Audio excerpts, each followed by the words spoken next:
Good evening. It's 6 o'clock on December 2nd, 2025, and I'm going to call this regular city meeting to order. Councilmember Greenstein is not with us, is with us remotely, but everyone else here is present in council chambers. And if you're able, please rise for the Pledge of Allegiance. I pledge allegiance to the flag of the United States of America and to the republic for which it stands, one nation, under God, indivisible, with liberty and justice for all. I also would like to acknowledge that we, the city of Lacey, are on the ancestral land of the tribal people of the Treaty of Medicine Creek, including the Nisqually Indian Tribe and the Squaxin Indian Tribe. With that, can I get a motion to approve this evening's agenda and consent agenda? Move to approve tonight's agenda and consent agenda as published. Second. It's been moved and seconded. Any discussion? Seeing none, all in favor of the motion signify by saying aye. Aye. Aye. Anyone opposed? That motion unanimously carries, and we've approved this evening's agenda. And first up on our approved agenda is public comment.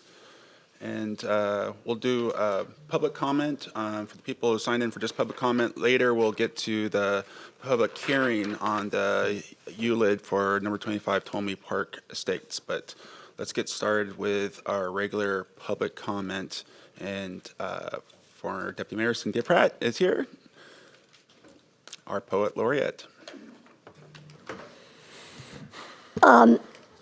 Mayor Ryder, Deputy Mayor Miller, and council members, I'm speaking about the Poet Laureate policy, which is going to be discussed tonight for deciding whether to approve it at the next meeting. And I would just want you to know that the Assistant Deputy Mayor, Shannon Kelly Fong, had ran several drafts by me, and then it was taken to the Commission on Equity, which recommended passage to you. And I fully support this policy. And as we discuss it tonight, I'll be helping add some comments about things as well, so you can see why I fully support the policy. Thank you very much. Thank you. Next, we have Doug. Doug Keating, yeah, please.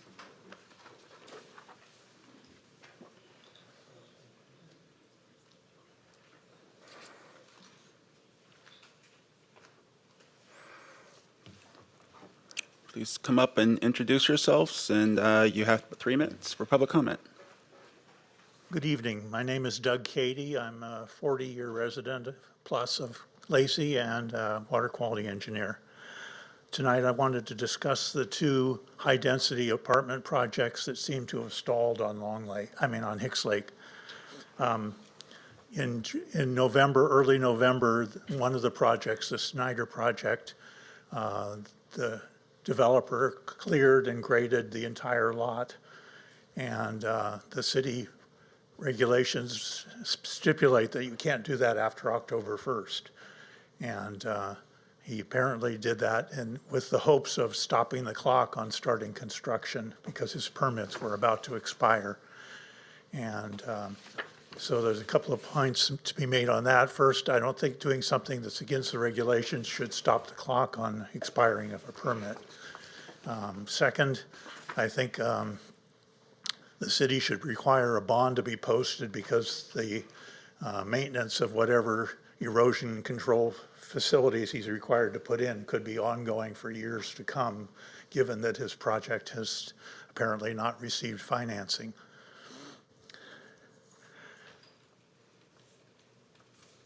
Both projects, as I mentioned, seem to have stalled because of a couple of possible reasons. One is that the financing has gotten a lot harder since they first proposed the projects, when interest rates were in the 2% and 3% category that may never come back again. The second is that the projects may be too intense for the sites. That's going to require, they're a long ways from infrastructure requiring expensive sewer, water, road, sidewalk, et cetera, improvements that maybe don't pencil out anymore for that big a project. It's also possible that the environmental sensitivity of the two sites being right on Hicks Lake mean that the stormwater retention and other facilities that are required just aren't financially feasible anymore. So I think that what's next is the city should declare that both project approvals have expired, that the clearing of the site isn't enough to stop the clock. That the city decrease the intensity or density of the development allowed on the sites if that's possible. It's been purported that one of the developers originally proposed a smaller project, and the city either requested or required that the project be scaled to the maximum density allowed. And maybe on this sensitive site, that position of the city should be reconsidered. If the projects aren't feasible anymore, maybe a second option is for the city to consider purchasing one or both parcels. The original developers may be happy to get out for what they paid for the property, which is about $800,000. In context, that's about what the city just paid for a quarter-acre parcel on Long Lake. We'll have staff get in touch with you. We have your information, and we'll have staff give you an update on what's going on. Okay, thank you very much. Is there anyone else wishing to address? Yes.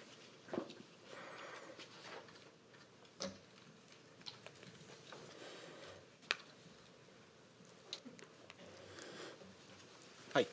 Go ahead. Yeah, my name is Lindsay. I actually work for the city of Lacey, but I just wanted to invite you all to the Nisqually girls basketball game tomorrow, middle school versus Camachin. It's our first game of the season. Tip-off for varsity is at 4:30, and then the JV team plays at 5:30. Girls have been working really hard, so if you're looking for something to do on a Wednesday, come watch our middle school girls basketball. Great. Thank you for coaching, right? Okay. Anyone else?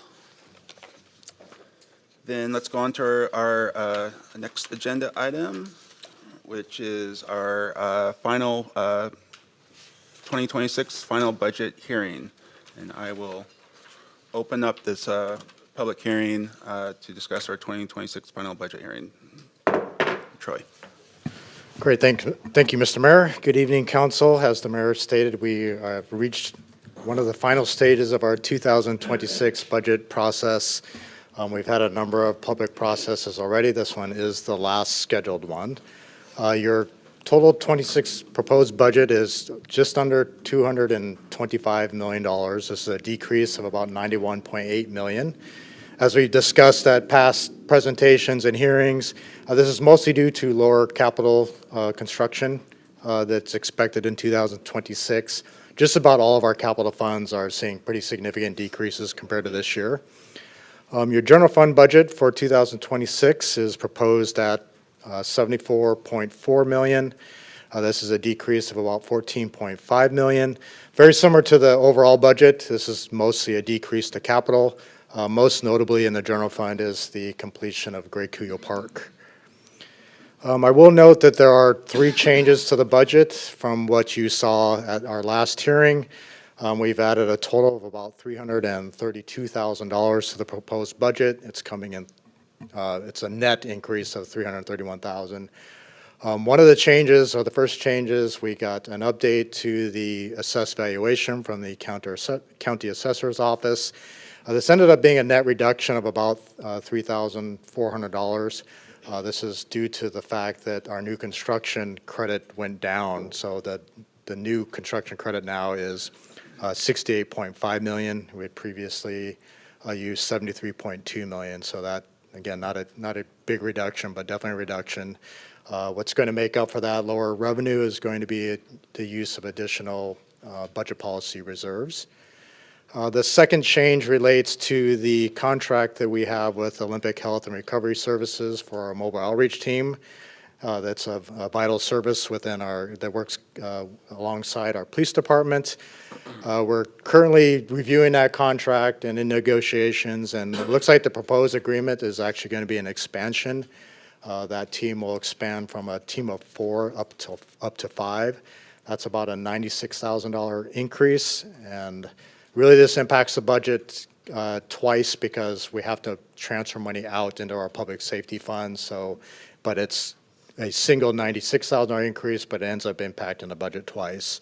That also will be funded from the budget policy reserve. The final change is within our utility, our water utility area. We got the final repayment schedule on the $10 million Public Works Board loan that went to a couple pH treatment projects. Turns out the annual debt payment is going to be about $70,000 higher than what we had calculated, so that's just simply a change within our utility. This also has a double impact on the overall budget because we have to transfer money out into our debt fund, but again, it's a $70,000 increase. So just in recap, in terms of, our budget gap in our general fund, it's just about the full $3 million, the reserve that we have. It's at $2,991,304. So that concludes the changes to the budget. So I'll turn this back over to council and to the public for any testimony. But of course, the purpose of tonight's hearing is to hear from you, the council, on any changes you'd like to see to the proposed budget, as well as receive any testimony from the public. And I'd be happy to answer any questions for you. First, is there anyone from the public wishing to address the council on a budget?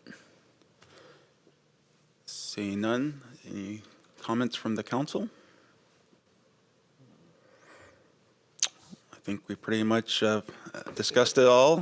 Thank you so much for the update and all the hard work that your staff does. I know this is a ton of work that goes into these budgets, and it's started 6 months ago or ever, and to get to this point. So we really appreciate that.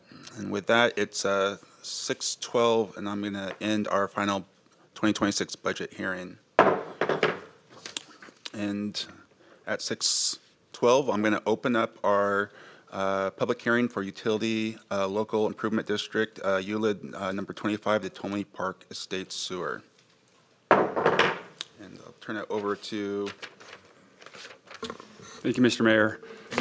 Just a couple of brief comments. This is a public hearing. It's a quasi-judicial hearing related to Utility Local Improvement District number 25. Council is going to hear from city staff an overview of the project to include a description of the project generally and then final costs. Council can then hear from any property owners that wish to testify. Public comment could be, testimony can be heard by council, from anybody. Any protests to the assessments need to be written and filed in writing to either by today or at this hearing. So I'll just let council know that. After any testimony, the city would be able to rebut any testimony that was provided, and council, of course, can ask further questions, clarification as necessary. And then the public hearing at the end would be closed, and then the next item would be where council would consider an ordinance, and action on the public hearing would be taken by ordinance. The council can revise the assessments, but if that becomes a question, we can talk about that in a little bit more detail. So, Okay, with that, we'll turn it over to get the full outline of the ULD 25 Tomey Estates process. Thank you. Good evening, Honorable Mayor, Deputy Mayor, Council members. My name is Vince McGowan. I'm the Water Resources Manager for the Public Works Department. And I'm here tonight to support the public hearing for the final assessment roll for the Tomey Park Estates Utility Local Improvement District number 25. Next slide. I don't have a... Okay. So this Utility Local Improvement District was formed in February of 2022 when representatives from the community approached Lacey about bringing sewer service to the neighborhood because their shared on-site septic system was failing. Over 3/4 of the owners in the community signed petitions supporting the formation of the ULID. The failing system was contributing to pollution in groundwater and also into Eagle Creek, which led to council pledging $2 million towards project costs. And LOT also waived half of their capacity development charges to support the project. Next slide.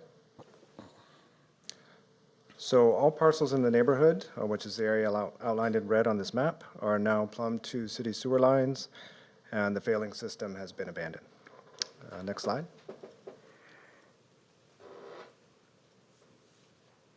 So we completed construction of the project this summer. Final construction was completed this summer. And there are now 48 residential units are connected to the city sewer lines. Next slide. So shown here are the final costs for the project, which totaled $2,291,970. With the city's contribution, the net cost to the individual parcel owners comes in at $6,083 per equivalent residential unit. This cost is below the preliminary estimate of $23,000 that was provided at the formation hearing. Next slide.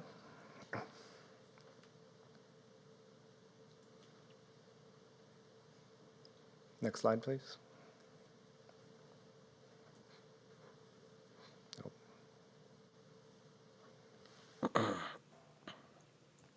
It's not showing here, sorry.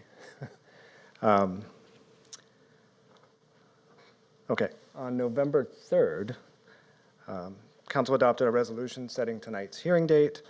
We issued public notices of the hearing date and notified all parcel owners via certified mail of the final amount, the hearing date, and the process for providing testimony at this hearing.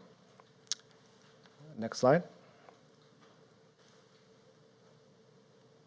The primary purpose for this hearing is to hear and consider any objections to the individual property assessments presented in the final assessment roll. And then next slide.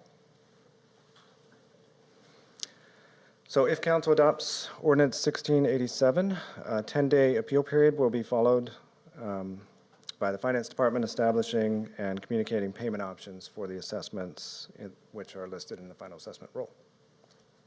And with that, I'll take any questions. Well, let's go to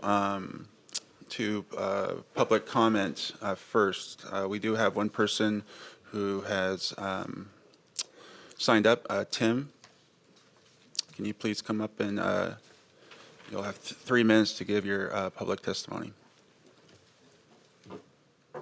Yeah, I'm just got a couple questions. We were under the original assessment, we were going to have our septic tanks filled, and they have not been. And my concern is because I do a lot of yard work and stuff, and I know where my septic tank is, so I don't drive over it with my truck. But now, when they were saying it was supposed to be filled in, what happens if it collapses from now? And the other question is who do we send the check to? So that is, you can answer the second question. That's it, thank you. Okay. Yeah, I can certainly follow up with you to make sure that the project is completed as it was described to you. So I'll get you my information, and I can follow up on the septic tank abandonment. And also that the process for payment, Troy, can you speak to that? Right, we'll send out annual bills to each property owner. So it'll be 15 equal payments over that period. Okay, we were gonna pay it in full. Oh. Oh, you'll get a follow-up letter in terms of a 30-day prepayment. So all that payment information will be available to you that way. So can we talk a little bit more about that side of things? So there's going to be a 30-day interest-free period that begins at, say, what, after the ordinance, after we passed today, or after the 10-day filing period? We're being conservative and using 40 days, so there's the 10-day appeal period plus the 30-day prepayment non-interest period. Okay. So 40 days total. So a letter will go out to everyone that says you have this amount of days of interest-free. Correct. The letters will go out after the 10-day period. Okay. And then, as it says, early payoff is permitted, so there's no prepayment penalty. And so are they just pay, how do you calculate interest? Is it carrying daily, or how are we dealing with interest, and how are you setting that interest rate? During the 30-day period? No, Oh, afterwards. after. So Oh, afterwards. Right. Well, So interest is calculated on an annual basis. So think about, very similar to a home mortgage, it's on a monthly basis. This is on an annual basis. So interest will occur on that first day, and it'll cover the interest for the full year. And the reason for that is that's how bonds are structured. The interest accrues on the first day, and so there's no proration, so to speak, in Okay. terms of bond payments. Okay, so they'll have 1 year worth of interest payment if they don't pay it within the first 40 days. Correct. If they wanted to pay it off early, and then every year that new date that started will add in another year's worth of interest. That's correct. It's triggered interest, okay. Is there any other questions from, what? Is there anyone else wishing to give public comment?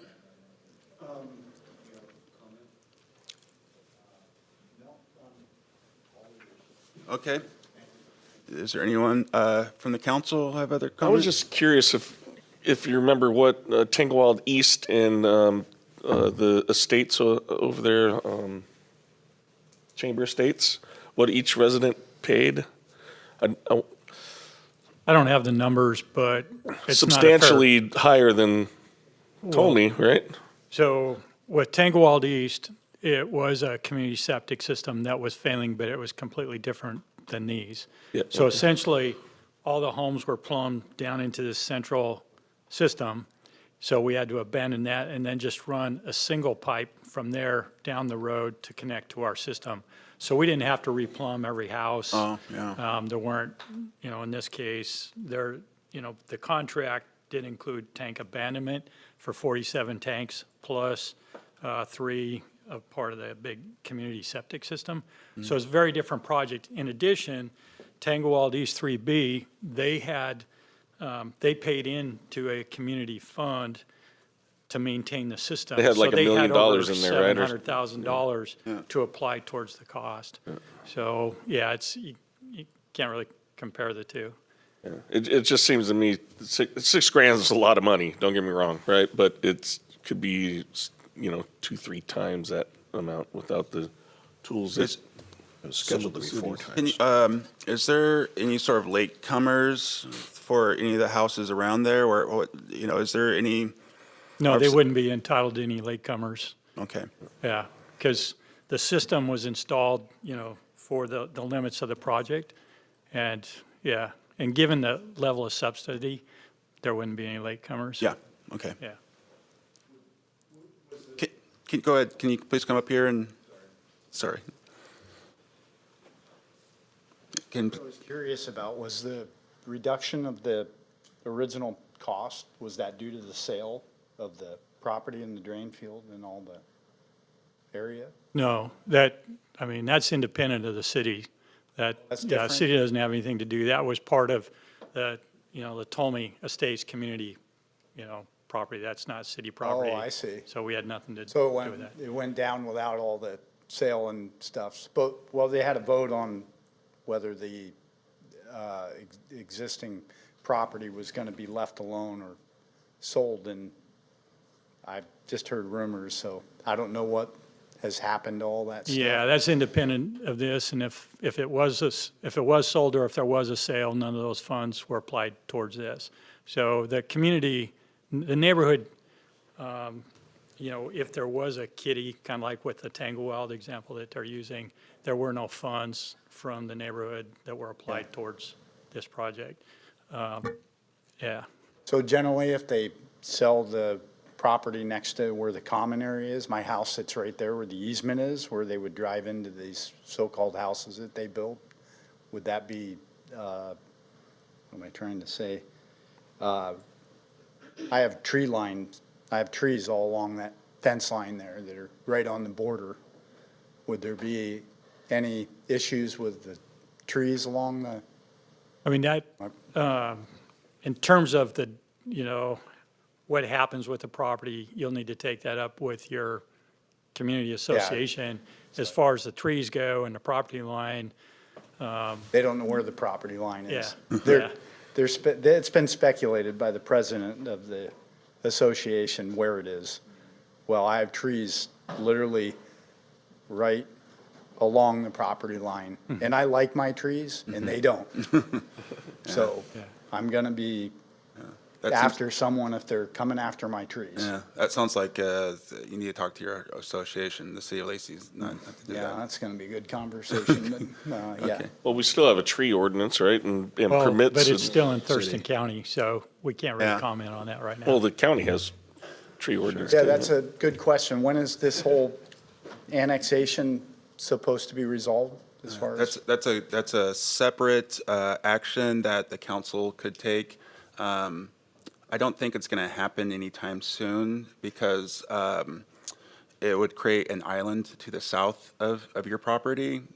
So there'd have to be some outreach and conversations with them if we were to do an annexation.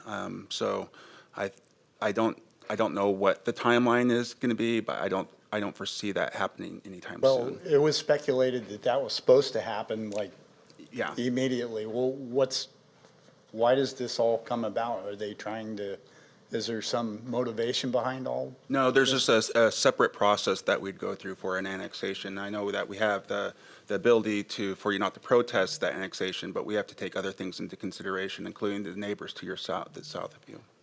Okay, so the tree line has to do with each county, so. Yeah, the 'cause you're not- So now the county has a rule, and then you have a different set of rules. that Yeah, you're apply. not in the county yet. You wouldn't be coming to the county until the city annexed you, and we don't have plans to do that right at the moment. Okay, so the rules will totally change once it comes into play with Lacey? Yes. We would be your authority if we annexed you, but right now it's the county.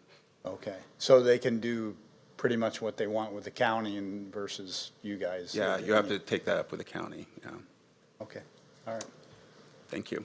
If I may, just to respond to Councilmember Stedman's question, the cost per ERU or the assessment per ERU at Tanglewood 3B was about $7,600 per ERU. And you'll recall there were a number of single-family residential, there are a number of duplexes, fourplexes, and apartments as well. So it's fairly close, but, you know. Is there anything else from this council? I would just tell Doug, who was up here earlier, that the 60% method, he should go talk to his neighbors and get them all on board and come petition the city of the 60%. That's the prerogative of them as well, for sure. Okay, with no other comment, I'm going to end this public hearing on ULID number 25, the Tony Park Estate Sewer. Thank you. So, and that, we ended at 6:28. So next, we're going to ordinances. First is ordinance 1687, the ULID number 25 assessment roll. I guess we just heard everything. Do you want to recap it, or? Sure. Thank you, Mayor. Yeah, so the council just held a public hearing with regard to ULID 25. So now before it is ordinance number 1687. This ordinance would approve and confirm the assessments and the assessment roll in this ULID and levy the assessed amounts against the properties as shown on the assessment roll in the map. And so city staff is recommending that council adopt ordinance 1687, approving and confirming the final assessment roll. I would move to adopt ordinance 1687, approving and confirming the final assessment roll of ULID 25 Tolme Park Estates. Second. It's been moved and seconded. Any discussion? Well, seeing none, all in favor of that motion signify by saying aye. Aye. Aye. Anyone opposed? Then that motion unanimously carries. And again, I just want to thank all the staff for all this work. It's a ton of work putting these together. And I see that, we did get compensated a little bit for staff time, but I don't think that even comes close to the actual staff time that we actually put into this. And so along with the $2 million to make this project happen, I think this council should be really commended for looking at, a very difficult situation. And obviously people, right now they're on limited budgets and it's always tough, but this was by far above and beyond, what we even thought it would cost for the average homeowner there. So I think, this council should really be applauded for their work on this as well. So let's go on to next ordinance, which is 1688, the Development Procedures Ordinance.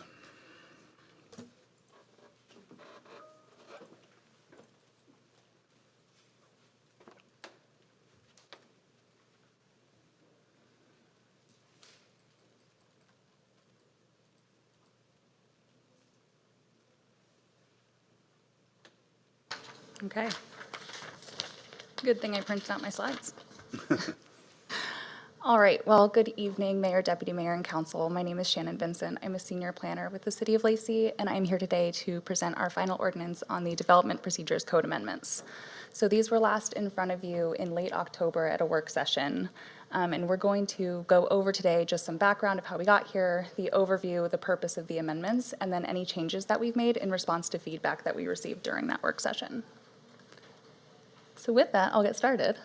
First and foremost, development procedures, when we're discussing them, are the requirements related to land development and permitting that has to do with procedures and processes administration. So these are going to be things like review timelines, application types, review criteria, and approval authority. Right now, we keep our development procedures within two locations primarily. One is Chapter 1 of the Development Guidelines and Public Works Standards Manual, and second is within multiple chapters in Title 16 of the Lacey Municipal Code, which is our zoning chapter. So under these proposed amendments, what we are proposing to do is relocate those chapters into reserved Title 11.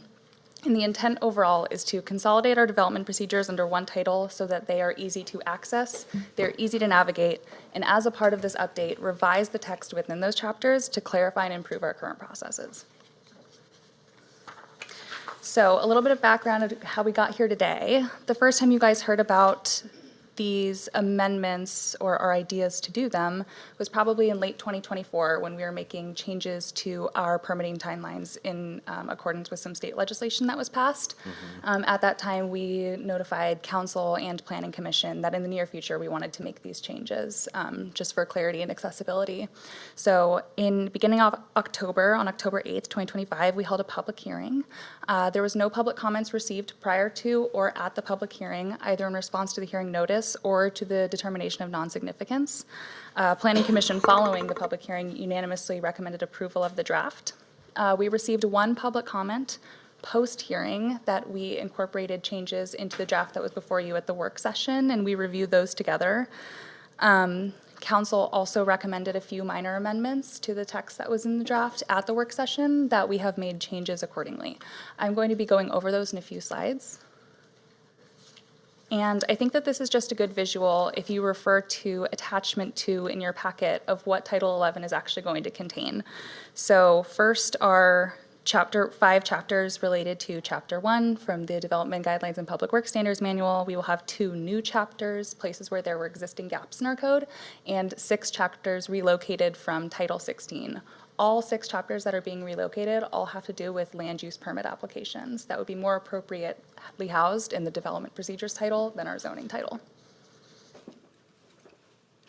And then finally, for the text amendments that are associated within those chapters, overall our intention is just to improve the clarity, consistency, and predictability of our procedures for both applicants and staff. So everybody who uses our code should be able to clearly understand what we're asking for and understand how to get through the permitting process.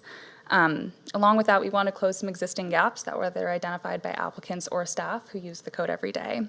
So if you look at attachment 2, again, you will see that for all the chapters, we are removing the intent sections. We are improving our capitalization and our wording to be consistent with our current style guide, relocating and retitling sections, as well as clerical revisions. For the changes that are happening to the actual procedure requirements within those chapters, they're listed within your staff report, and they're also shown in Exhibit 2 in all the red lines.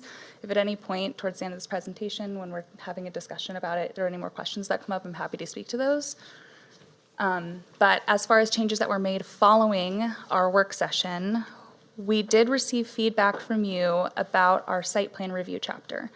As a part of the changes for the development procedures amendments, we are proposing that a 10% change in a measurable standard to either an existing or an approved development would require a new site plan review application. A measurable standard is going to be anything like gross square footage, PM parking trips, impervious surface, things like that.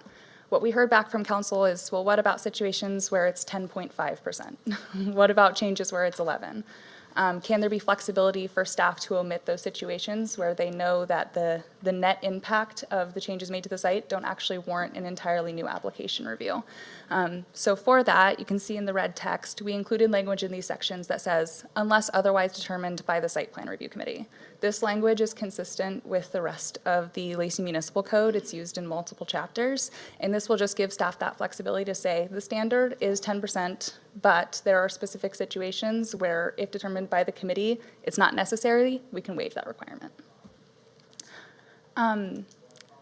With that, and before I get to my next slide, which is my last slide, just talking about next steps, I wanted to leave room for any questions or discussion, either about the changes that were made or any other part of your packet.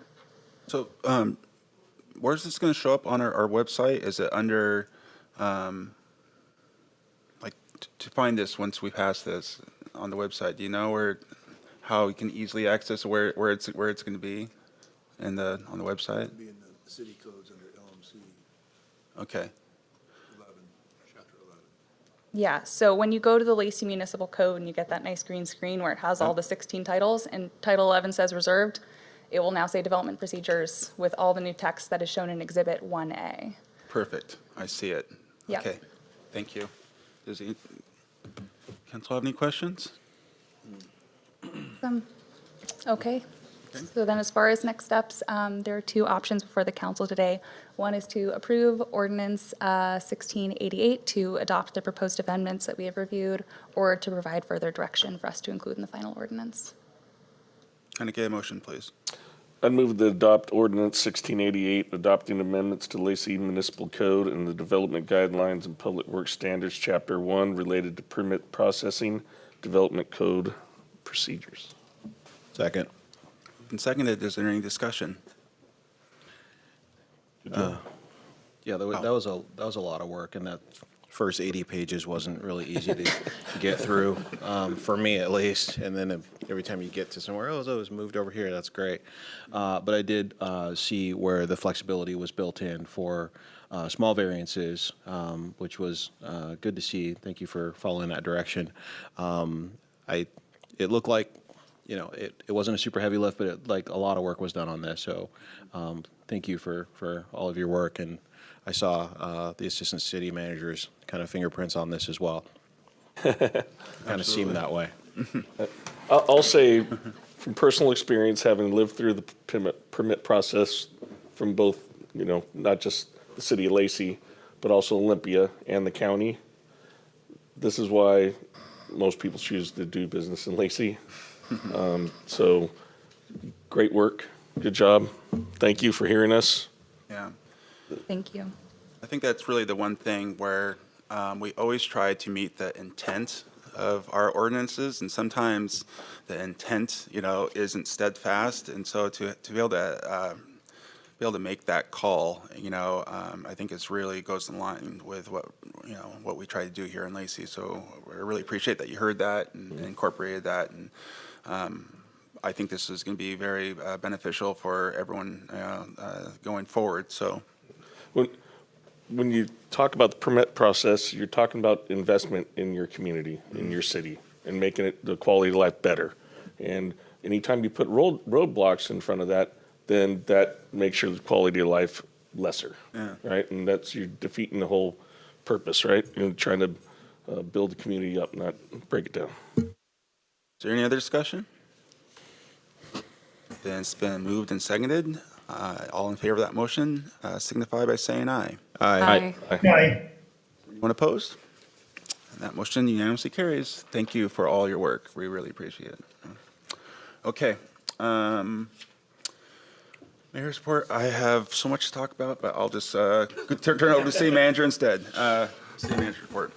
Thank you, Mayor, and good evening, City Council. I have a few items on the my city manager's report tonight. The first item is the briefing on the Port Laureate policy. As you heard from former Deputy Mayor and current Port Laureate earlier in public comment, Cynthia Pratt. We've been working on developing a policy, and this one does have the fingerprints of Assistant City Manager Shannon Kelly Fong, and she'll provide a briefing and overview of the proposed policy. Well, good evening, Mayor and Deputy Mayor. I am joined here, and council members, excuse me, I got ahead of myself here, by our Poet Laureate, Cynthia Pratt. And Cynthia Pratt has been instrumental in this process, helping go through policies, bounce off ideas, send me different ideas, come to the Commission on Equity, provide an update and report. So I want to thank Cynthia Pratt for all of your help with getting this policy where it's at today. So just really briefly, starting with kind of everything up front, the recommendation is to review and discuss and hoping to get some direction and feedback for us. And we recommend option 1, which would be to continue on with the Poet Laureate program policy. The potential impact could be $5,500 annually, and it is from a dedicated source. This is our public art fund, which I'll get into a little bit more detail here in just a second. We have taken this to prior review, like we mentioned previously, with the Commission on Equity reviewing it at their last meeting. And then also the Lacey Youth Council. They were the first folks to actually get to review the policy, and they provided some really incredible feedback. And both the feedback from both of those advisory boards has been integrated into this. I also just want to highlight just really quickly that there is a really strong tie to our diversity, equity, inclusion, and belonging strategic plan, specifically looking at community access and engagement and enhancing relationships and opportunities in the community for continued dialogue and knowledge sharing among the city, partner entities, community members, especially through events, programs, forums, art, et cetera.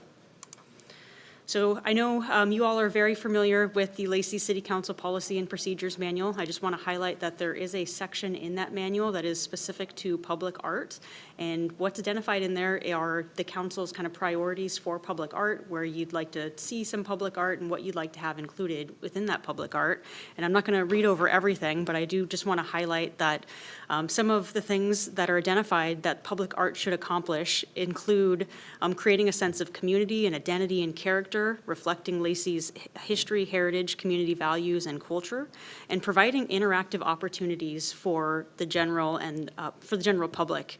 And then I think importantly, something that a former deputy mayor made sure that we included in here was evoke a sense of fun. And so all of those are, the elements that we're looking for as we're evaluating what could be possible art additions to the city of Lacey. In addition to the Policy and Procedures Manual, there are a couple of resolutions and ordinance that provide public funding for public art. So there is Resolution 1105, which sets aside $1 per capita per year for public art. This was created back in 2010. And there's also Ordinance 1022, which provides 0.25% for public art for city projects that are visible and usable by the public over $500,000. There are some exceptions to this, including streets and utility projects. But just as an example, you can see in Table A, I know our population is over 60,000, but for simplicity's sake, if the population was 60,000, we'd be putting aside 60,000 every year. If there was a project of, say, $2 million, we'd be putting aside $5,000 for public art. We do have our public art program on the city website. You can find this by just Googling City of Lacey Art. You can also go through under the city manager's department to find this. But we have a map that identifies where all of the public art currently is in the city. So you can see the map, and then we have our Hawk and the Welcome Home. We also have nearby some of the family of bears, Kite Boy, Kite Girl, our latest piece, Cultivating the Future. And we have our Poet Laureate. So I want to highlight that this is actually one of our newest kind of additions to our art program. So just for broad background, a Poet Laureate is a person chosen by a governing body or an organization for their poetry achievements, and they're typically tasked with a couple of things, but as the name suggests, it's about writing poetry, it's about advocating for the literary arts, and it's about engaging with the public. So not just writing it and keeping it for themselves, but trying to get the community engaged and attending community events and having art integrated into those types of events.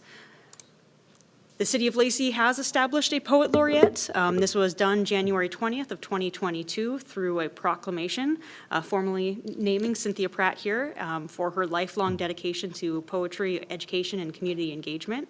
And I'm going to turn it over to Cynthia to talk a little bit about her experience as the Poet Laureate. Okay, and let me get closer to the mic. So, although I do talk loud, so that helps. So one of the things was that when I first was appointed, not only was honored, I'm still honored by being the Poet Laureate, but one of the major tasks was to produce a poem every April for National Poetry Month, and then kind of as needed. And when you kind of as needed, that is a little, well, what does that mean? So I have written other poems for people retiring and our sister cities. But I've also tried to engage other events. I did this on my own. I assume that's as needed. One of the difficulties was that because the city really wasn't involved like it would be with a policy, I had to, pay for the room, find a room, go out and do this with the city's help. That a little stipend would be helpful, so I wouldn't have to pay for it out of my pocket entirely. That was part of the problems. Also, it helps if the city is more involved in that. I can make sure it gets advertised and all of those kinds of things. And if I'm not the Poet Laureate the next time around, the other Poet Laureate would be helped by having the city be more a part of it, by having an actual policy with actual guidelines. One of the good things about it is having that in your name, Cynthia Pratt, Poet Laureate of City of Lacey. It really augments the city's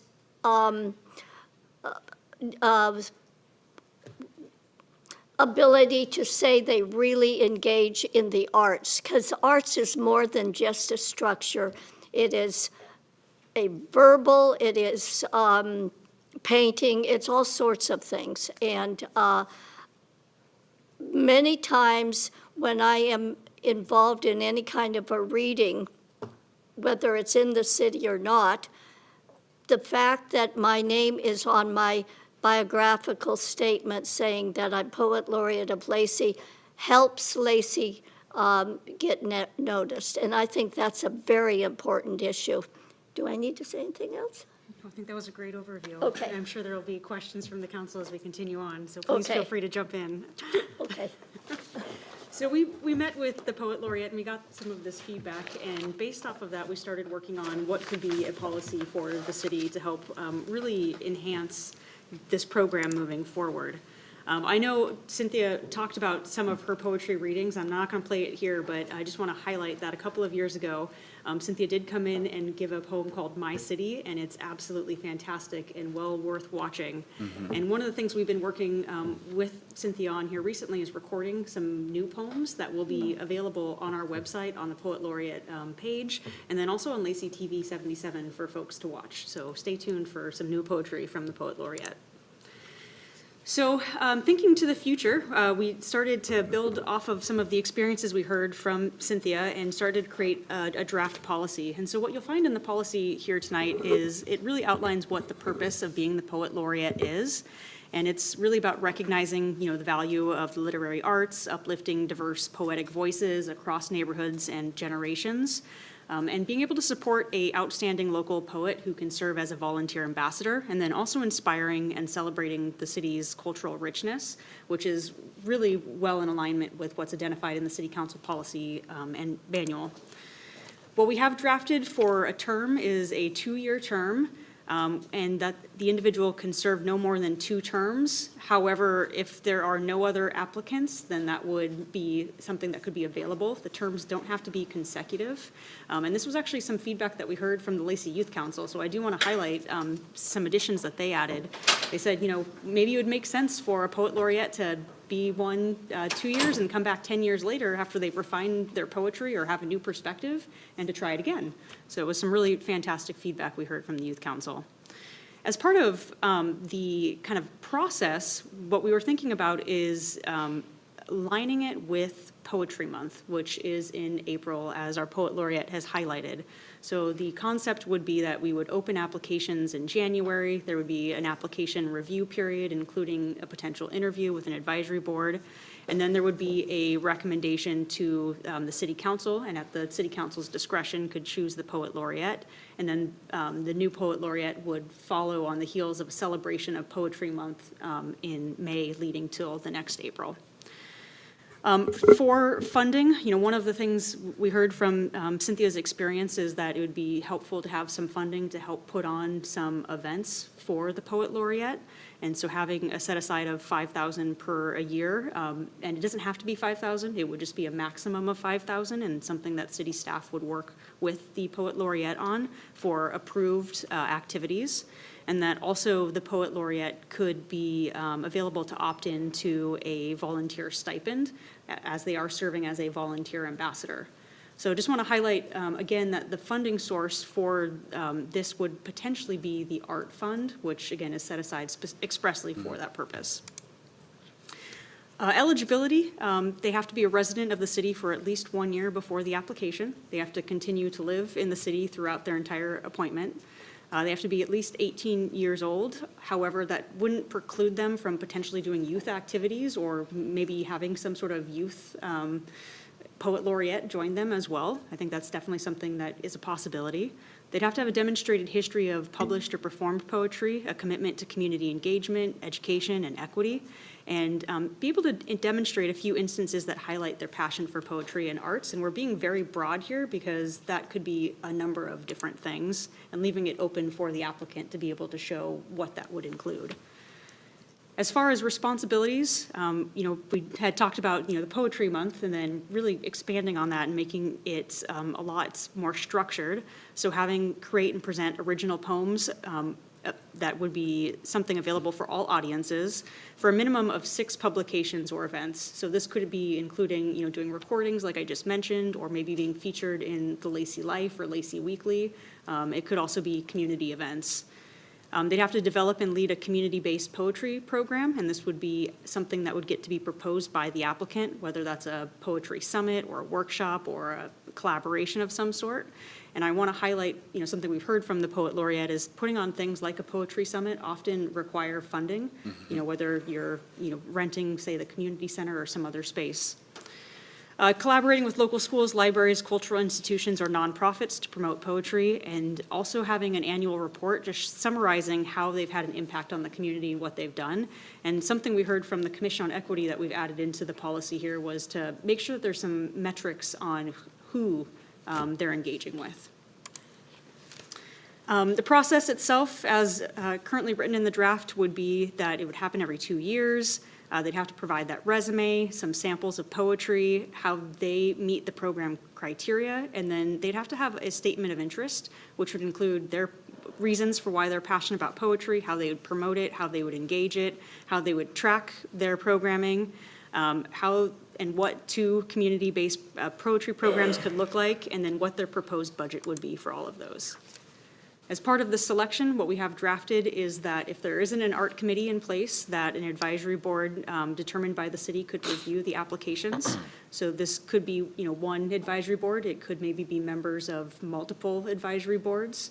But in addition to that, it would also include the current poet laureate, if one is serving, a representative from North Thurston Public Schools or South Puget Sound Community College or St. Martin's with experience in poetry or literature, and then up to 2 members of local poetry organizations. And this group would come together and be able to go through applications, interview applicants, and then make a recommendation that would be at the discretion of the city council to appoint. So that wraps up our presentation. Just want to, again, kind of highlight that, we're here to get some direction and feedback from the council, and that our recommendation would be to implement the Poet Laureate program in 2026. May I say one Yeah. more thing? So when you talk about putting on an event, it could be like a workshop for youth and stuff, but that requires handouts and stuff, and that is some part of the thing that a stipend would go to is producing copies of whatever, your other poems and stuff. So when you give the workshop, you have something to hand out. Yeah. So Cynthia, the 6 publications or events, that seems like a lot. That's something like every other month. Does that seem like it's right on, or does that seem like it's I mean, that's really putting a lot of work in for the city of Lacey. It does, if it's out of your own pocket. I think most poet laureates would love to do 6 things if they have the resources. Okay. And because you can do, when you say 6 things, so you can give a reading in April, you can have a workshop with in one of the schools, you could have a reading with a state poet laureate. It doesn't have to be the same type of thing, and you could even just record something over there. That's pretty easy. Well, although it was a little, made me nervous, but and you can, there's other kinds of things. You could even maybe come up with something that is more tangible, like some kind of an art piece that people could walk and see and stuff. Mm-hmm. So I think it's doable. Okay. But if you think they need to be a little less, that's okay too. Well, I think first of all, you being our poet laureate, came down to Scott Spence and I sitting here thinking, what are we going to do for Cynthia Pratt, who's given so many years as our, council member and my deputy mayor the entire time, that we couldn't, it took us a while to come up with something that met the honor of the contributions of Cynthia. And so we came up with, well, how about poet laureate? Lacey doesn't have a poet laureate. And so this is a idea of like, okay, that's meet Cynthia like so well, like her being the first poet laureate, but we didn't really think it through beyond her being our first poet. Like what does that mean? We just sort of threw together the idea of you being our first poet laureate, and so I have thoroughly enjoyed your time as poet laureate, and I look forward to your poems every April. And I know you've just been an outstanding ambassador for the city of Lacey. I think arts and culture is such an important part of our community. I can't overstate that. It brings people together. It gives you an identity, and it's something I absolutely love. I'm a little bit biased, but I've always been think that arts is just such a big part of a community. So I am really happy to see this into a policy, and, our idea of just honoring one person's work, now we'll have a legacy going on, going here forward. So I am totally in support of this. I think we'll have to sort of play it a little bit by ear, because I think what one poet laureate is able to do might not be the same as, someone else who's taking it on from a different angle. But there are so many opportunities to talk about, our arts and culture in Lacey, and to be able to spread that. I think there's a lot of opportunities here, and I just really look forward to seeing, this position, grow, and what we're going to get back in for it. So I'm all in favor of it. For a long time, I've been saying, hey, we have an arts fund. We should be directing those dollars Somewhere in our arts fund to something specifically for arts on a regular basis. It's like drove me crazy that we have a fund that's not being used on an annual basis. And so I think this is a great use of that art fund. I'm proud that the city of Lacey, puts $1, per population into that fund every year to support this. And so I think this is a great use of those funds as well. So I'm totally in support of this. When I looked at it, I thought, man, you only have to live here for 1 year. And I thought, immediately my mind was like, no, I think 5 is a better number. But then you kind of brought it into context with, you guys ran this through the youth council, and there might be a youth person who could end up holding this position. And so does the rest of council have anything to weigh in on the 1 year part? Were you guys good with that part? Well, I think, you have to be a resident for 1 year to be on the council. If that's the standard to be a representative on the council, it's probably a good enough standard to be the poet laureate. Okay.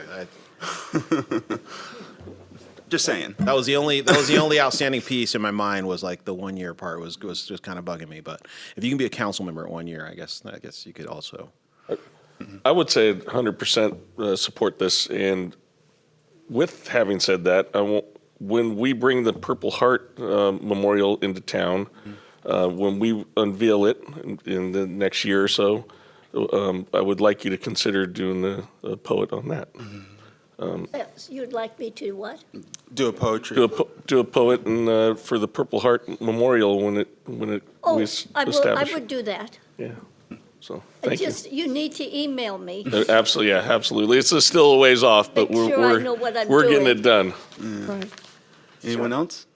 Go ahead. Yeah, first I'd like to thank Cynthia, Shannon, the Commission on Equity, and the Youth Commission for all the thought and work that was put into building this up. I think you heard from the mayor that when we made the hurried decision to name you Poet Laureate, Cynthia, as you ended your time on the council, I really appreciate your efforts to put some bones around this and some structure, and to look out ahead of future poet laureates and how they might serve the city.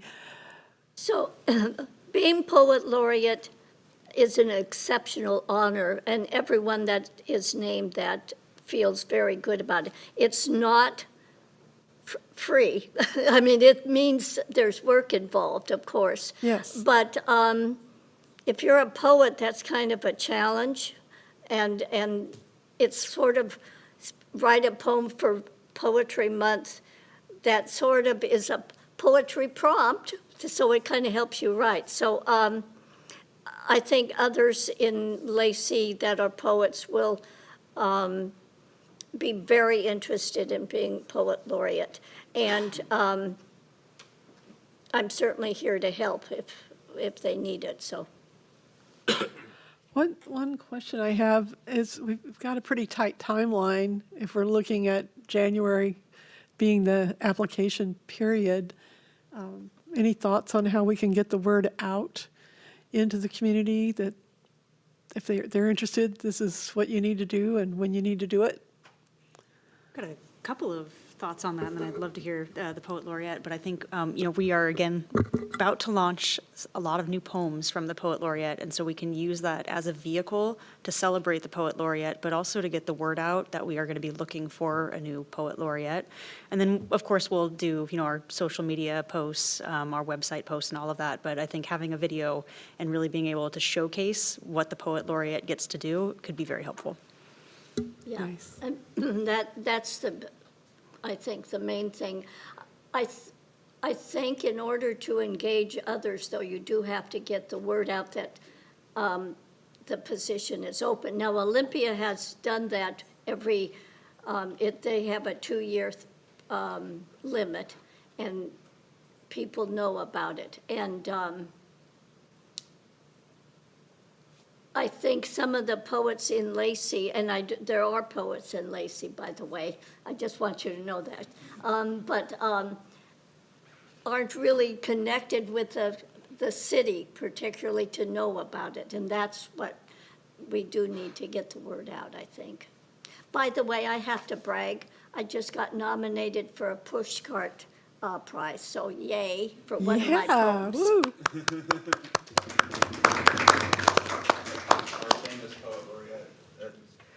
The only thing I was going to bring up, I'm really glad that we're finally establishing a structure and like building a policy around this so that it can be an enduring post with the city of Lacey and can help us kind of get the word out about, just encouraging more folks to connect to art through poetry, and the written word, I think, is amazing.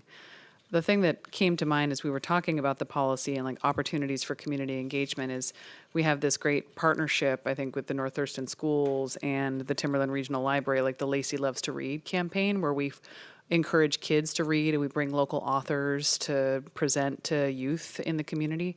And I wonder if that might also be an opportunity for a poet laureate to connect with kids, to encourage them not only to read books and to think about writing their own stories, but also to get involved in poetry and writing their own poetry. So I just wanted to put that out there for future consideration. I agree, yes. Yeah, as a part of Lacey Loves to Read, they do have a poetry contest, right? I'm pretty sure they do. I'm not sure. Like I kind of remember listening to several poems that were a part of that, but I think it's something that our poet laureate wasn't a part of, and so there's definitely, Yeah. and so there's always an opportunity there for connection going forward, for sure. I guess that is the good question, though. Applications start in January. Do we have enough time to pull together the people to select the applications and review it and so on and so forth as going to these guidelines, or, At this moment in time, I feel fairly confident that we could get all of this together and have it reviewed by the advisory board and bring it in front of council by late March. Okay. And I do, Councilmember Vasquez, I think it was a really good point, and that's one of the reasons why we wanted to make sure to put collaborates with local schools and libraries and cultural institutions to allow, to see like what kind of partnerships can we create without saying you have to be one thing, but that if we start to develop those avenues, those are things that maybe we can continue Build on in the to build future. on and cultivate. Yep. Thank you. So I would move that we direct staff to implement the Poet Laureate program policy in 2026. Is there a second? Second. It's been moved and seconded. Is there any further discussion? Thank you again, Cynthia, for everything and helping to draft this, and you're leaving an amazing legacy. I'm very proud of that. So all in favor of the motion signify by saying aye. Aye. Is there anyone opposed? That motion unanimously carries. Great, thank you, council. Thank you to the Youth Council and the Commission on Equity for their input on this as well. Thank you, Mayor and City Council. Next on the City Manager report, we have we're seeking authorization to execute an amended interlocal agreement related to the Thurston Climate Mitigation Collaborative. And in order to provide a briefing of what those amendments are, I'll invite up Lindsay Fields, our Climate and Sustainability Coordinator, to brief the council.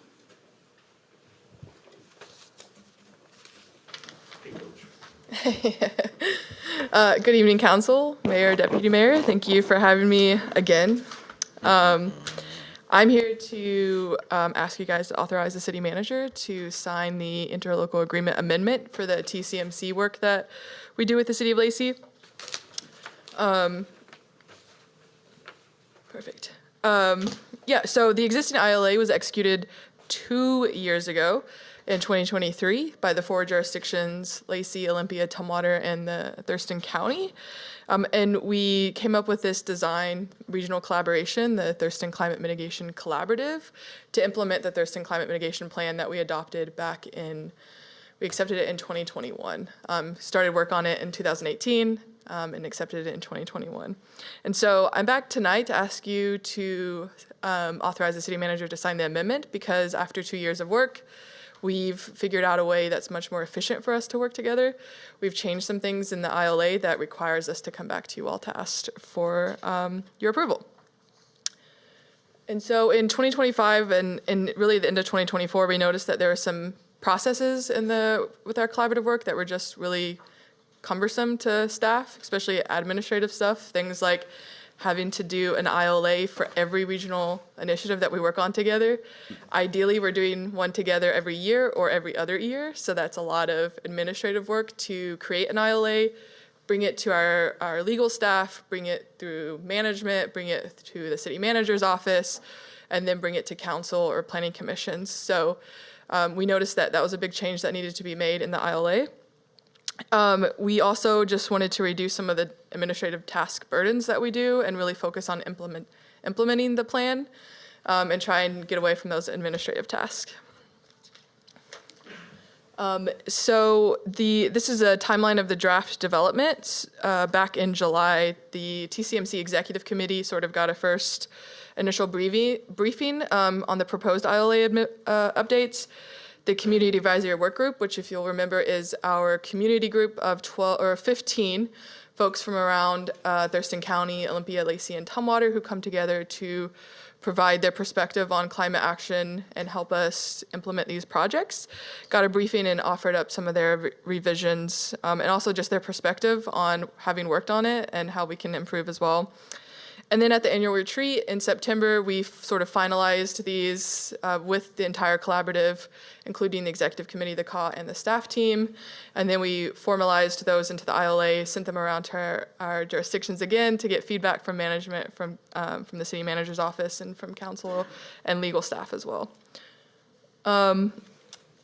Yep, so I'm gonna jump right into changes. So the first big change that we made, again, is to regional initiatives. We added the term regional initiative because it wasn't in there before and sort of made a definition for that. And then we specified conditions under which regional initiatives can be advanced without needing a separate ILA. And those conditions are the project is developed and implemented through the TCMC staff team. So the staff team that are who are assigned to work on the TCMC. The project is included in the biannual TCMC work plan and budget. And then the project is funding is allocated by each of the jurisdictions. So again, each of the jurisdictions have final say on everything that we do.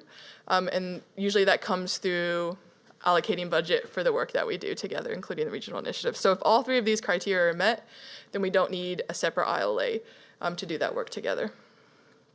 If you'll recall, last year and this year, we worked on designing and then implementing the Energized Thurston. And so that was the big project we did this year that required a separate ILA, but moving forward, we wouldn't need to do that. We could continue that work together. The TCMC updates, so the original TCMC had said, and the TCMP, the Thurston Climate Mitigation Plan, said that we could do minor administrative updates starting in 2025. We had sort of planned to do them next year, and then the overhaul, the big update to the plan would happen in 2028. But then the legislature sort of decided that we all needed to do comp plans that included climate and resilience elements. So that sort of changes how we move forward with the TCMP. We're not sure what that looks like yet, but we're working on it. But it won't look like minor updates next year. And then change updates potentially in 2028. So that's sort of the administrative work that we're taking out that doesn't need to happen next year. We also gave authority to the executive committee to authorize the delay or to cancel TCMP updates. Again, that would happen in conjunction with talking with our councils, talking with the CAW, the staff team as well. Sure, the right one. Yep. And so we actually decided this a while ago, but we just formalized it in this ILA that we really don't have a need to do a greenhouse gas inventory every year. In fact, it's recommended that you do one every 3 to 5 years because doing one year to year can sort of bog down administratively, but also if folks aren't seeing changes year to year, they can get really frustrated.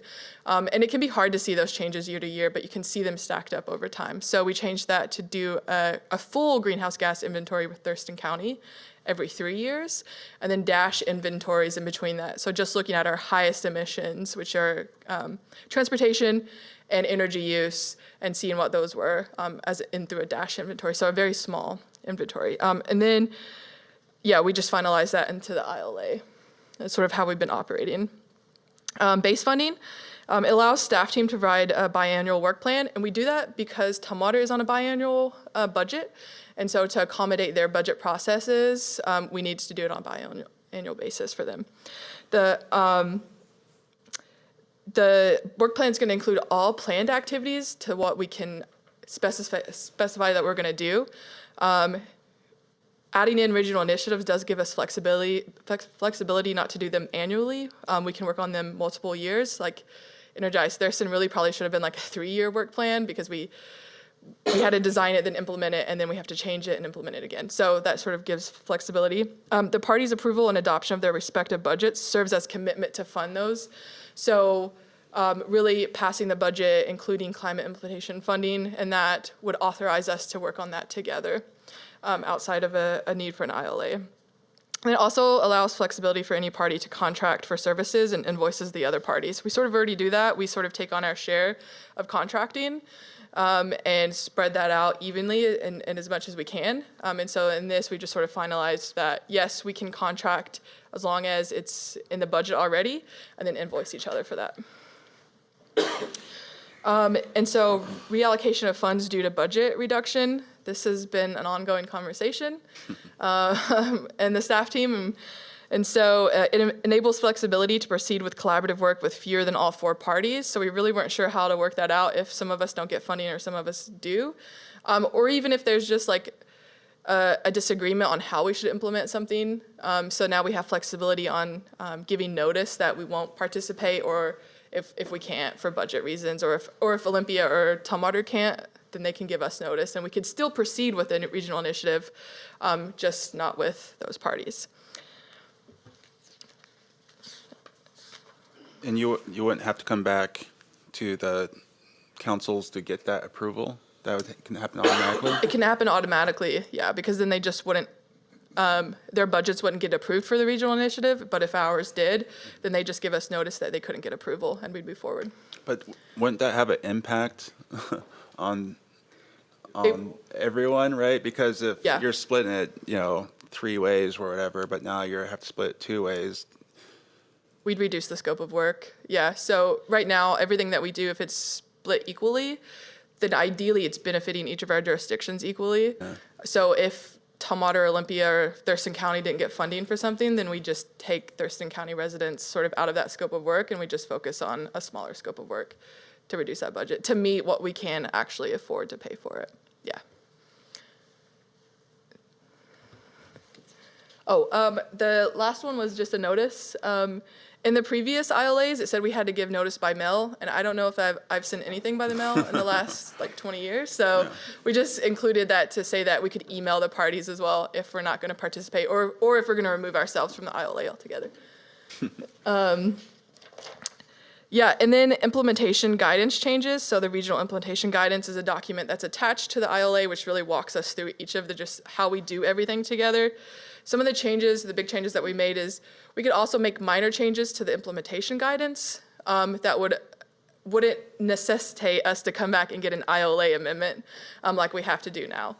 Obviously, we'd work together in conjunction with councils and city managers as well, just to make sure that everything is above the board, but we could make changes to that document without having to need to come back to council, each of our councils. Because when we do this, I have to come to council, they have to go to Thurston County Commission, and then we have to send out a big document, and so it's a lot of collaborating to get this through. And with that, questions? That's all the changes that we're making to the ILA. Can I get a motion?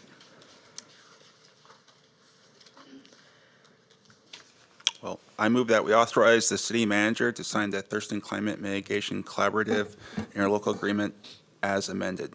Is there a second? Second. So moved and seconded. Any discussion? So I was kind of wanting to hear from the city manager on this and his thoughts.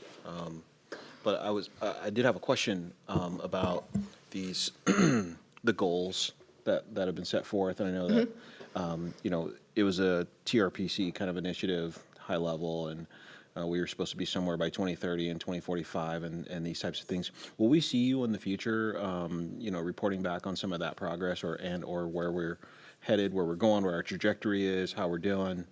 Yeah, absolutely. The next dash inventory that comes out, I can absolutely come back and report on our emissions reductions for that dash inventory. That'll be this year. So, well, 2026 coming up, and then we'll have a full one in 2027. But those inventories happen for like 2 years before. So like the one we just finished, the dash inventory, was actually for 2023. So when I come back for 2026, it'll be on the 2024 information, and that's just because of how long it takes to get data from some of these emission sources and collect those. But I can certainly come back and update you all. There's also, we will need to talk through goals, because once we adopt the comp plan, which hopefully will happen very soon, those goals are slightly different than what the goals that we've accepted in the 2020 or the 2021 TCMP. So now we're adopting a goal that will be net zero by 2050, and the TCMP will be 85% below 2015 levels. So there'll have to be some updating at some point with the TCMP to reflect those goals that we're adopting as a city. To line things up. Yeah, line things up. But I can certainly come back next year and report on the dash inventory that we have. Yeah. I think I get where you're coming from. What we don't want to see is like this just be out there and we're not get updated on anything Absolutely. going forward. So that at least we're hearing what the progress is and what the major, you know, where we're at, and so I feel better too. Like I just don't want this to be sort of you know, forgotten, or that the council's not involved in this process going forward. So I can tell you that we have reduced emissions slightly, but we also, our population also grew. Yeah. And so we have reduced some in conjunction with our population growing, but we're not on track to meet the goals by 2030, 45% reduction of 2015 levels. But again, I'll come back when we get our dash inventory and we can go through that more specifically as well.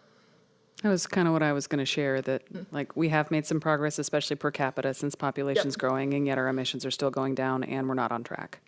So we need to not let this plan gather dust. We need to keep talking about it and like making policy changes that help get us closer. I think one of the things that we talked about at the TRPC, and it came to this body as well, is we produced a housing needs inventory, right? Like that document where we talked about how much housing we need for the future of our community in different income brackets. That was a new requirement from the state of Washington, and we had to get it out the door really quick. So the cities worked with TRPC to produce that. Question came up when we were developing that. Are we also looking at that housing needs allocation report against our climate goals? Like, are we going to increase density? Are we building housing in the right places to reduce vehicle miles traveled and reduce emissions? We didn't have time. Like, we didn't have time to update the county policies to like align those two things so that housing and climate were talking to each other. But we have an opportunity in the future to do that. It is going to require updating our county planning documents. And in fact, I think it's going to be a requirement in the future, if memory serves, that the Department of Commerce is urging us to think about climate and how we plan for housing in the future. So I just don't want that to get lost in this, because there's a lot of different plans and a lot of different reports we have to produce, but we should be thinking not only about how much housing do we need, but is where we're building housing and how we're talking about developing housing in alignment with our climate goals. any other discussion? Then it's been moved and seconded to authorize the city manager to sign the Thurston Climate Mitigation Collaborative Interlocal Agreement as amended. All in favor of that motion signify by saying aye. Aye. Aye. Anyone opposed? That motion unanimously carries. Thank Thanks, you. Lindsay. Next, Next, thank you. Next on the city manager report, we have a special valuation application for a residence located at 915 Lacey Street Southeast. It's known as the Bowker House. It's on our historic register, and they have done some recent improvements to that house. And I want to turn it over to Aaron Quinn Vouchel, our museum curator, who can kind of overview of the work that was done and then how this fits into the special valuation request. Thank you. Good evening, Mayor, Deputy Mayor, and council members. Appreciate your time tonight.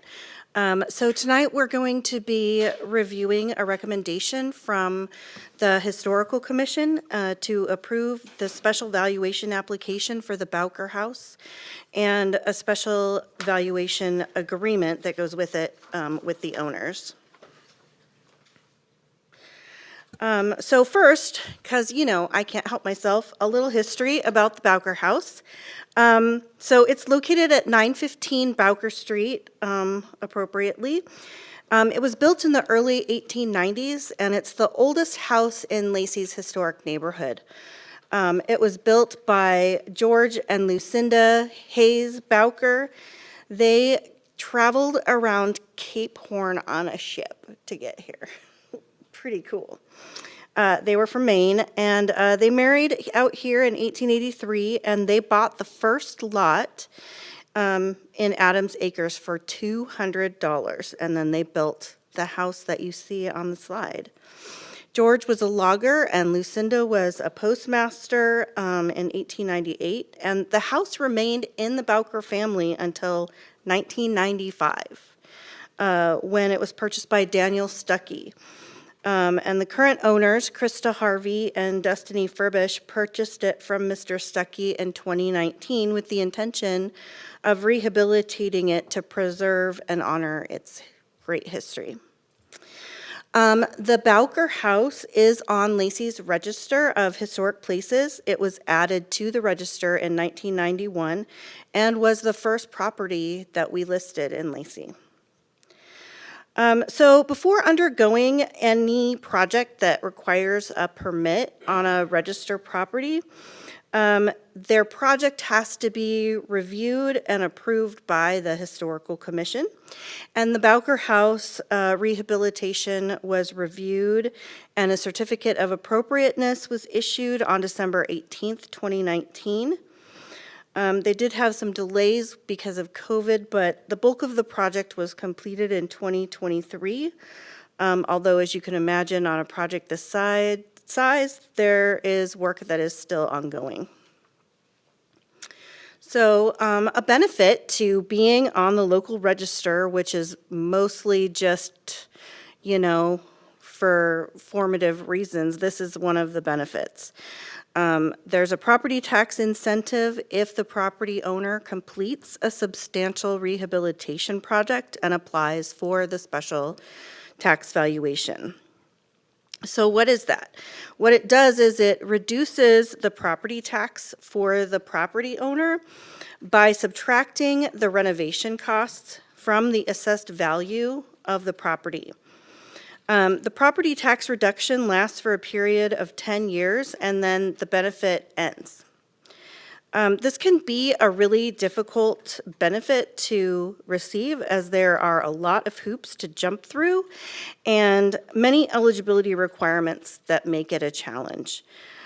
So we are bound by state revenue law, which is where a lot of this comes from. So every decision related to the special tax valuation has to be made on a finding of fact based on the law.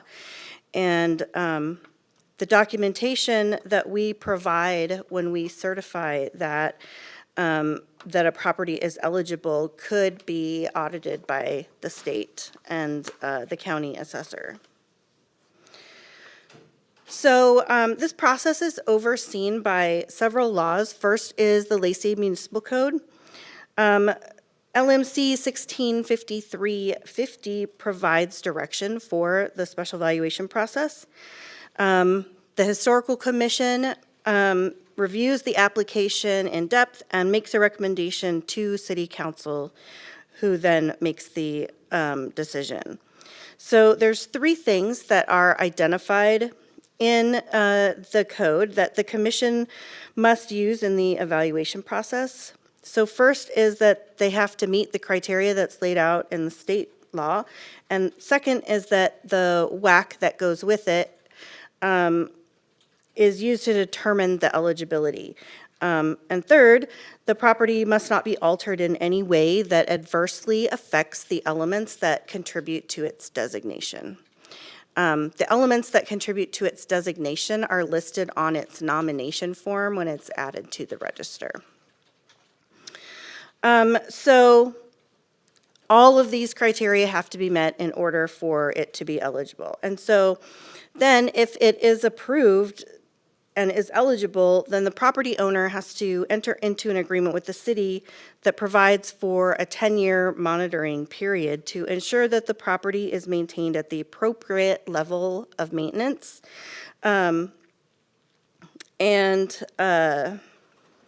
I lost my place. And that the rehabilitation, that anything that they do to the property meets the standards that are laid out in that agreement. And the city can withdraw the eligibility for the tax reduction if it finds that the property is not meeting the requirements of the agreement. Another interesting part of the agreement is that if the property isn't publicly visible, they have to provide an opportunity for the public to be able to view the historic parts of the property at least one day a year. So as I just mentioned, the property has to meet the criteria that's laid out in the RCW. So first, it has to be a historic property, which according to the Lacey Municipal Code is defined as a property that's on Lacey's historic register. It also refers to any criteria determined by our ordinance, and it reiterates that it must be protected by that 10-year agreement between the city and the owner. The next piece of the criteria, and is in that blue box, is really important to understand, and it's often the reason why it can be so difficult to get this special tax valuation. So the cost of rehabilitation must be at least 25% of the assessed value of the property, not including the land. And with the way property values are, you can guess that that's usually a pretty high threshold. The calculated costs for the project can only be for the 24-month period prior to the application. So even if the rehabilitation took 5 years to complete and a global pandemic happened in the middle, it doesn't matter. The only costs that can be eligible are in the 2 years before the application was submitted. But that also means that you can apply again for another 2-year period. So the Lacey Municipal Code also requires that the commission use the standards for rehabilitation and maintenance of historic properties that's laid out in the WAC. In essence, these requirements match the Secretary of the Interior standards for rehabilitation, which is what we use for the design review before they start their project. There are a number of things that are very useful in the WAC, but I thought that what might be most useful for you is to know the responsibilities of the local review board. That's what they call it, and in essence, that's you, the city council. So the responsibilities of the local review board are to determine if the property meets the criteria that we just talked about. If the property is determined to be not eligible, then you must deny the application. If the property is eligible, then there are several steps to follow. One is to enter into that agreement with the owner. And then we must forward all of the documentation, including our findings of fact, to support the decision to the county assessor. We have to notify the state review board, and then we have to monitor the property over the 10 years of the agreement, and if necessary, during that time period, take any action that might be necessary to ensure that it meets its requirements. So here's a visual of the review process. I provided this because it probably seems like we're on a really tight time schedule, and that's because that's just the way it's laid out in the laws. So the application is completed by the property owner and then submitted to Thurston County. Thurston County then has 10 days to refer it to the Lacey Historical Commission for evaluation. The Lacey Historical Commission makes a recommendation to City Council to approve or deny the eligibility of the property for special valuation, and then Lacey City Council makes an official decision on whether to approve or deny the application. The decision is certified and sent back to the county along with notifications to the owner and other interested parties. So there's some key dates for this process. The owner must submit the application to the county by October 1. The county then has 10 days. Oh, I said that already, didn't I? Yes, I did.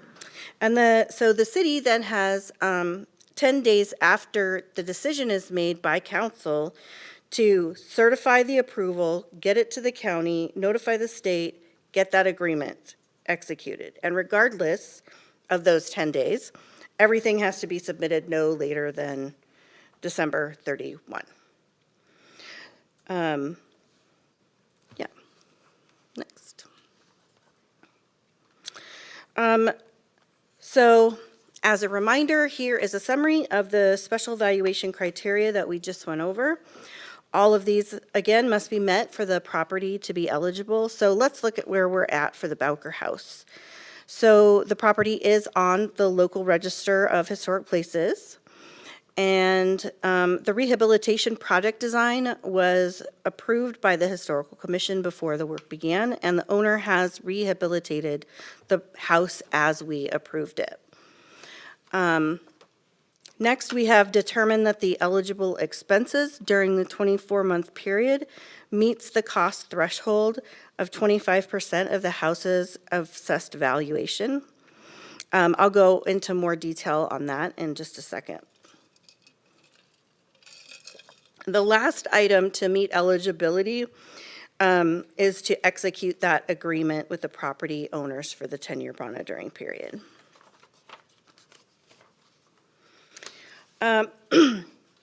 So the Thurston County Assessor's Office received the application for the Bowker House on May 20th, 2025. So this date then becomes important because it identifies that time period of eligible expenses. So for this application, we can only consider expenses incurred from May 20, 2023 through May 19th, 2025. The property owner did submit some claims for expenses that were outside of this time period, so they're not included in the evaluation.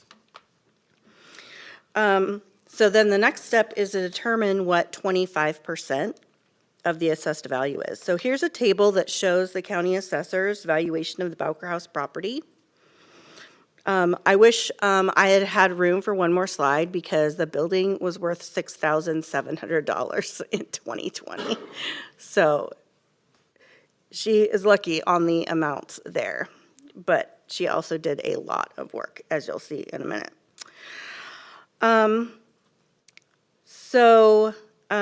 Since the project beginning date for the purposes of this application is May 20, 2023, the previous year's assessment, that is 2022, is the number that we will use to calculate. So since we're looking at only the building and not the land, the value we use is that $57,100. And 25% of that is $14,275. So for this project, there must be $14,275 in qualifying expenses for the property to be eligible. The third thing that is taken into consideration in determining the cost is the type of expense that is incurred.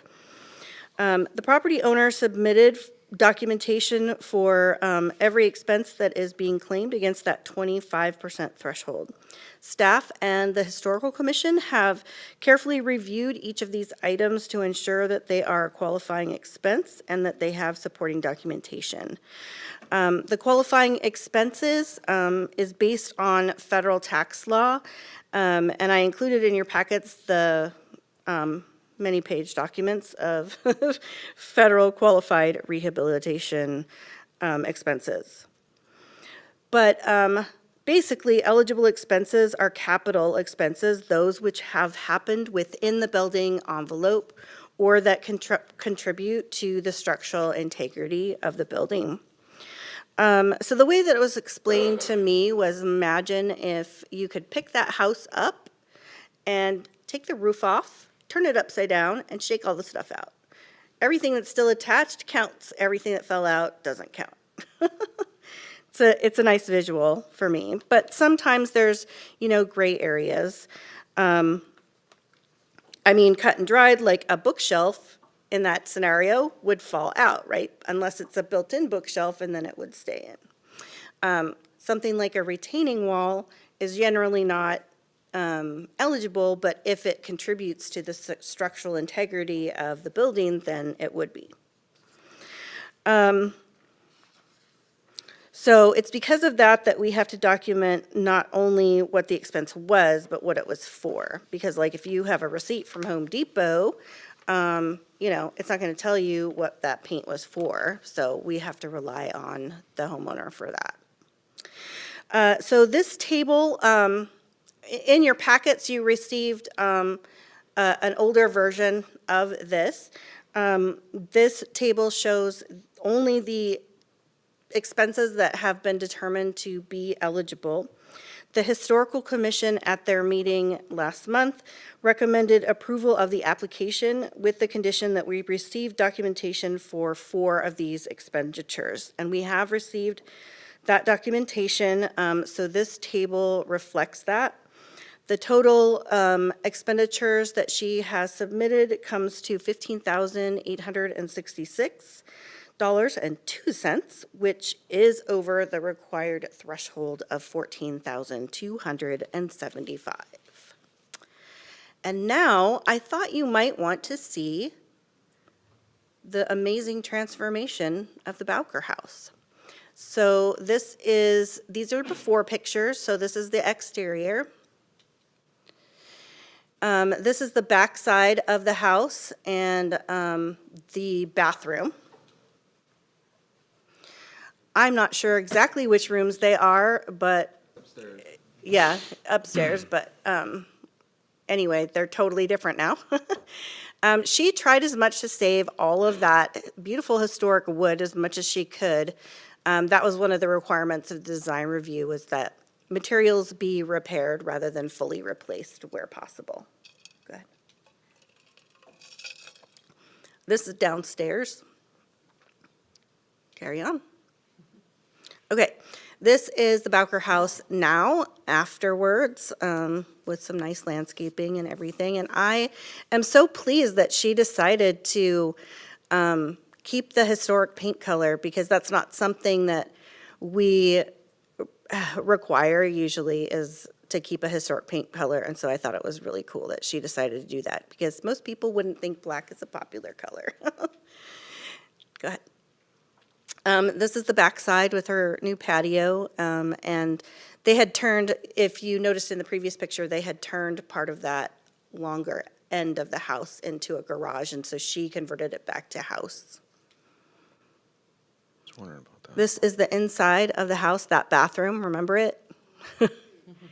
Isn't this adorable? I want to live there. That's the front entrance. Yeah, it's beautiful. Go ahead. Kitchen. And it's, it's not a huge house. She did a great job, I feel like, managing the space. Go ahead. This is the bedroom, which was where the garage was, and the hallway. And the stairs, I love the pattern on the stairs. I think that's lovely. And the living room. She is a real estate agent, so she's obviously got an eye for how to stage a room. I haven't seen that picture. Oops. I hadn't seen that picture on the right there. That's amazing. I know, it's gorgeous, isn't it?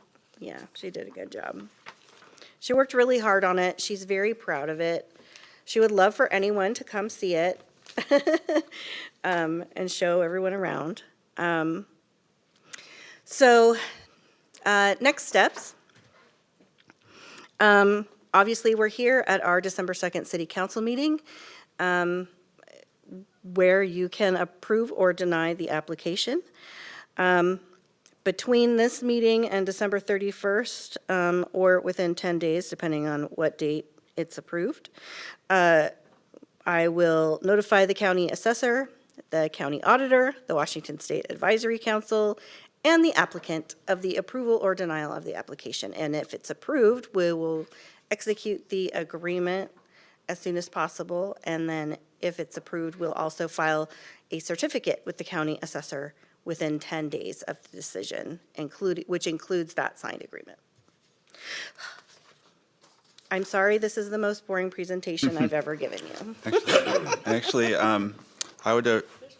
move that we approve the application for the special tax valuation for the Bowker House rehabilitation and authorize the city manager to execute the agreement for the special tax valuation. Second.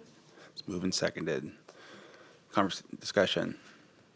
So, for those who who know where I live, this house means a lot to me. I was born and raised on Lacey Street, which is just one house down from here, and my grandma there lived on Bowker Street, just a couple houses down from the Bowker house, and I remember old Mrs. Bowker.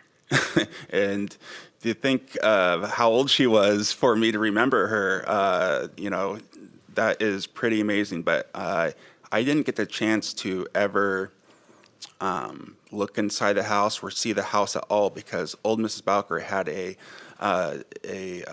German Shepherd that didn't allow you to get anywhere close to, like when it comes to trick-or-treating or anything else. So it was always the old, like, scary house with the big dog that we'd never get close to because old Miss Bowker would get you or something like that. But I did get the opportunity to visit the house after it was sold.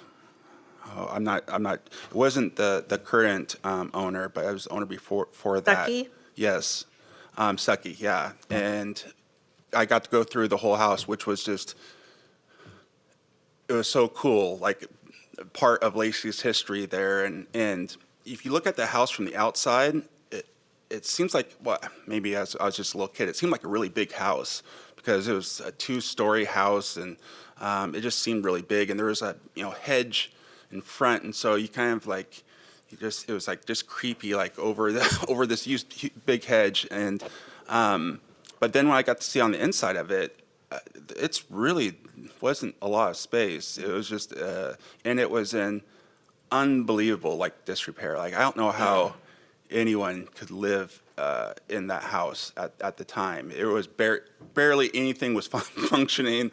The kitchen was barely hanging on. It had like one bedroom. Upstairs was you didn't even go upstairs. And so it was like on one hand it was really cool. On the other hand, it was really sad. Like, man, this was going to take a lot of work for it to get back to its original, where I could only picture what it looked like because it had fallen in such disrepair. And so to find someone who's put this much care into preserving it and it being a functional, beautiful home again is just so amazing. And so this is like, I feel like the least we can do is give them a little break on their property taxes for the 10 years on the difference in the price of what we're talking about on the special valuation for all the work that this person has done to maintain the history of the oldest home in the city of Lacey. It's amazing. That is a whole lot more than $15,886.02 more. worth of work that I saw on that screen. And I imagine that she was only able to put in the receipts from the 2 calendar years. But it looked a whole lot more like a six-figure job to me. Yeah, it was more in the range of 250 or 300,000. Yeah. And so I look at it and it's a complete transformation. Part of me was wondering, did they have a garage door in 1886? I don't think they did. No, they didn't. Unless they were rolling a carriage in there. I think it's a great idea to add this to the registry and make this thing happen. Yeah. Anyone else? I did have a question though. Yeah. So on this 24 months worth of expenses, are they not able to count any of the work or the labor that they do during that time period? Some of it is labor. Because, well, you have like paint and impregnator, sealer and stuff like that, but those things don't apply themselves to walls and counters, Yeah, so. where it applied, there's the largest one there, I think is 8,700 something. There's labor included in that one. There's labor included in, thank you. So going from the top, the roof cleaning, that includes labor. The stairs to the back door, that includes labor. I probably need to say that in a different way then. And then the pristine construction one, that includes more than what I listed there, but it includes labor too, and the windows. Okay. Yeah, she, Was this just a matter of timing? Because Yes. obviously you said, I was going to guess at least 300,000 too, to put, from what I saw it Yes. to where it's at now, but. yeah, so I think she misunderstood. She had a lot going on, to be fair. When we had the design review, I talked to her about, the timing of it. We usually recommend that people count 2 years from when they start and put the application in then. And then they can do it again in another 2 years. And if she had done that, then yeah, she would have had been paying no property taxes for 10 years because the property was valued at $6,700. And with all those expenses, she would have not been paying property taxes for 10 years. Well, she knocked it out of the park. So it was touch and go there for a while if she was going to have enough to meet it, but we got there in the end. Well, if anyone ever seen the movie Sandlot, I thought you were describing the St. Bernard and James Earl Jones. Yeah, it was close, but it's too bad that we couldn't have, she couldn't have captured all of that, but. Yeah, I do too, and I wish there was something we could have done, but our hands are just totally tied by the revenue law. Is she living on the property now? Yeah, she is. Wow. Amazing. I'll have to go say hello. I'm sure she'd be happy for a visit. Yeah. Yeah. Thank you for that. Is there any other discussion? Then it's been moved and seconded to approve this application for the special tax valuation for the Bowker House rehabilitation. All in favor of that motion signify by saying aye. Aye. Aye. Anyone opposed? That motion unanimously carries. All right. Thank you. One more thing before we move on a related but not exactly topic. The Lacey Museum's new location, we open for public tours beginning on Thursday. And you all know that you've been invited to your own tour. And I would really encourage everyone to come. My staff have worked so hard, put their heart and soul into this, and I really hope that everyone will come and see it because it's turned out really good. We're very proud of it. And I can't see Lenny on my screen anymore, but your friend Ken Balsley would want you to come. Absolutely. Thank you for that. Didn't know if you wanted to say. He definitely would. And Just as a reminder for council, that is at 3 o'clock tomorrow. It'll be open for that tour. Last but not least on my report tonight is we have a update or briefing on the utility tax on cable services. As council recalls, this is part of the three-pronged strategy we've been looking at in terms of revenue enhancements, investments, and expenditure reviews. And I think it was in October, we had a work session to talk about this particular full deep dive briefing on the utility tax.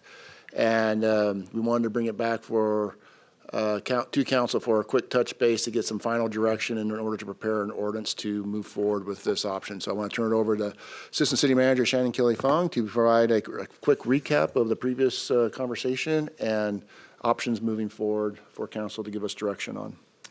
Well, thank you, Rick, and again, good evening, Mayor, Deputy Mayor, and council members.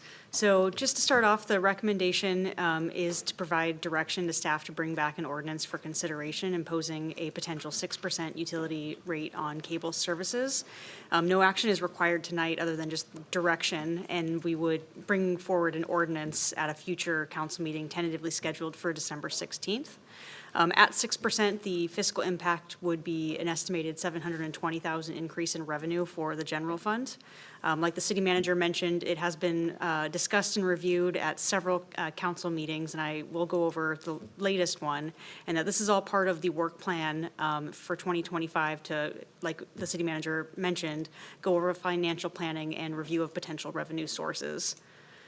So at the October 14th, 2025 work session, the City Council reviewed some additional information on potential utility tax on cable services, including an overview of the statutory framework. This really highlighted that the council could have a cable utility tax. It just could not be unduly discriminatory, so it has to be pretty much in alignment with other utility taxes that the city has. We also reviewed the city's current utility tax rates, which is in your staff report, and we'll go over really quickly here, and then an analysis of comparable cities statewide. So just really quickly, Table A, we're showing our Lacey utility tax rates, and what you can see is that our city rate is 6% across the board, except for, with the exception of cable. You can see again the max rate is that it just cannot be unduly discriminatory, and then we've provided some examples here of local tax rates for Olympia and Tumwater. In addition, we looked beyond just the local, and we took a look at a comparison of other jurisdictions. And so you've seen this table before, and what you can see kind of is the outlier with cable television is that the city does not have a cable utility tax, whereas most of the other comparable sized jurisdictions did, and they ranged an average of about 6%. At the meeting, we talked primarily a discussion on a 6% utility tax on cable services. One of the things we heard from council was just a potential look at a lower utility tax rate, and so we've included Table C here, which provides a 2%, 4%, and 6% rate, and you can see what the estimated revenue would be, starting with the 2% at $240,000, the 4% at $480,000, and that 6% at $720,000. In addition to taking a look at that, we have put together some draft language that would be included as part of the future ordinance, and this would be updates that would impose the utility tax at 6%, although that could change at council's determination and direction. But what we wanted to highlight was that there are some additional edits that were included in that, and that includes adding cable services as a definition, removing public in utility businesses to broaden the category, recognizing that some of our utilities aren't public utilities, they are private utilities, including cable services, and then adding cable services to utility businesses as a description. So our recommendation, again, as I mentioned earlier, would be to adopt an ordinance imposing a 6% utility tax on cable services. Just to summarize, this is similar to what other local jurisdictions have. It's in alignment with existing utility taxes on private utilities here in the city. It's also in alignment with our other utility taxes for the city. It helps the city's short and long-term fiscal needs, and we had a discussion at the last council meeting about how it's unique in the fact that it is a discretionary service. And so with that, I will turn it over to the council and see if there's any additional direction or conversation on this topic. Is there any further discussion? No, Councilmember Greenstein has his hand up. Councilmember Greenstein? I would just say that, you know, this is, of all the things that we've looked at as far as revenue, this is probably the only one that I can get behind, to be honest, for a couple of reasons. One, I think at some point, you know, it doesn't make a lot of sense that this is the only utility not being taxed in Lacey. Also, the fact that every other city has this utility being taxed. And then I think it's the third one, and probably the biggest one, is the fact that of all of the utilities, this is the only one that is discretionary. People make the choice on what to purchase as far as further entertainment, as opposed to water or sewer, or any of those things that are, you know, like essential to life. So that's all. Thank you. I actually, many moons ago, I brought this up because I knew that we were the only city that wasn't charging this tax, and it was probably 2012, 2014 or so, and at the time we looked into it, and it would brought in well over $1 million at the time, and this is something that is decreasing year by year because people are not using cable anymore. They're going to an internet-based. And so one of the things that has helped is that we've seen a big jump in our population, and sometimes, especially with the multifamily, that's what they're offering is the cable for because you can't really put DirecTV and some of these other stuff on the multifamily, and so that has helped a little bit, but you know.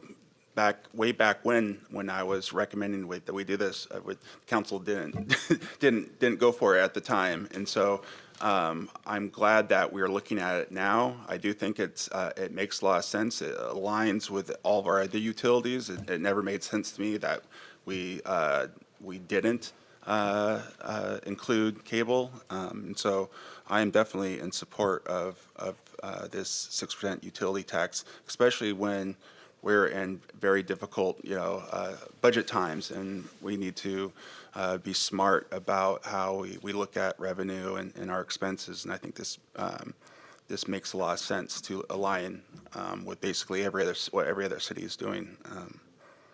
Is there any other discussion? We talked about this previously. Did we talk about the 6% level, 8% level, or do you remember the level? Yes, at the last work session, we talked about the 6% level. Went through No, the. I mean, back in 2012.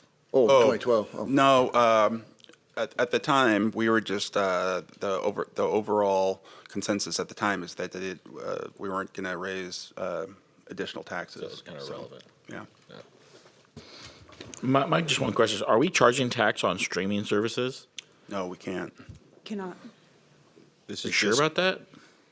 Yeah, because it's tied to the internet, and that's the federal law that doesn't allow tax on communications based on the internet. I will say we've done some substantial hiring in recent years, and $700 and something thousand will help pay for that and the benefits, as compared to having to maybe possibly face laying some folks off. So we knew it was coming when we hired people, and so this will help pay for it. Yeah. So it sounds like we have unanimous support to go forward to bring an ordinance back to the council? Yep. I appreciate that. And Councilmember Dunning, just to answer your question, so it is the Telecommunications Act of 1996, which preempts local government taxation of direct broadcast satellite television services, except for equipment. And then internet is also included in, we can get the exact. Yeah.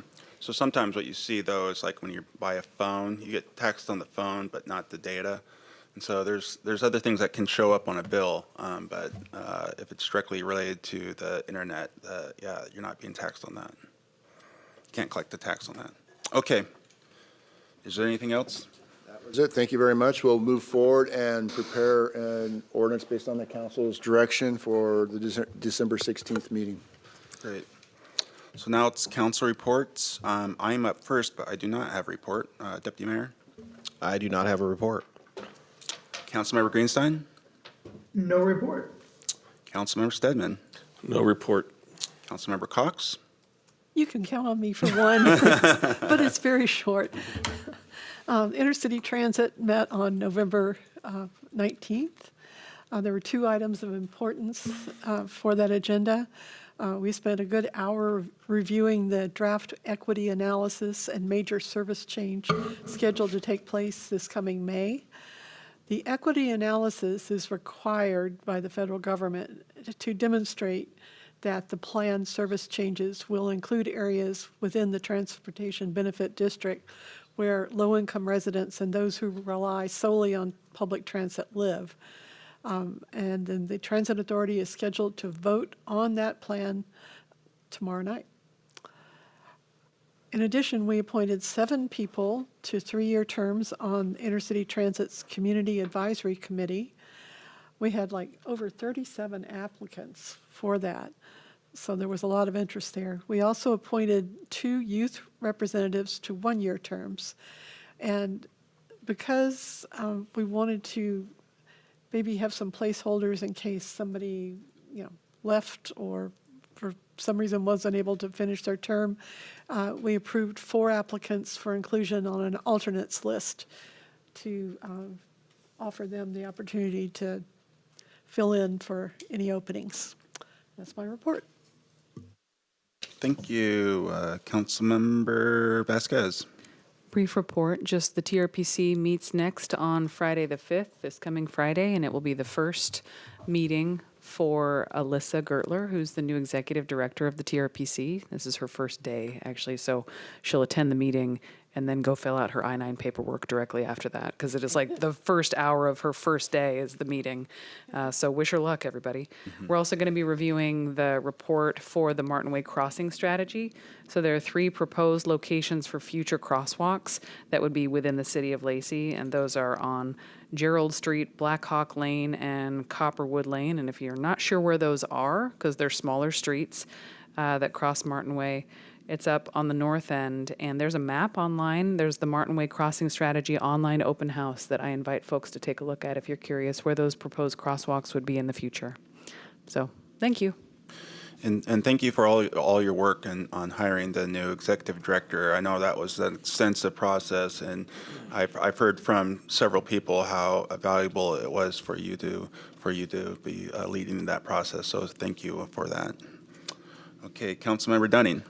I don't have anything to report, but I just want to clarify, streaming services are subject to sales tax. So we actually do get some revenue from streaming as it increases and cable goes down. You're right. Well, okay. That's new. I guess we don't. It's not utility tax, but you can get the state can assess a sales tax on it. I'm looking at it right now. We'll look at that reference and compare it with the telecommunications that we have, and we'll come back with some more information. Yeah, and just to clarify, I misspoke on the Telecommunications Act. It's actually the Internet Tax Freedom Act, but we can absolutely dive deeper into that and get a better answer for you, Councilmember Dunning. Yeah. Interesting. Okay. Well, with that, we have reached the end of our agenda. I cannot believe it's already December. It doesn't seem possible, but we are reaching the end of this year. It went by real quick. So without objection, I'm going to call this meeting adjourned. And as always, you keep it classy, Lacey.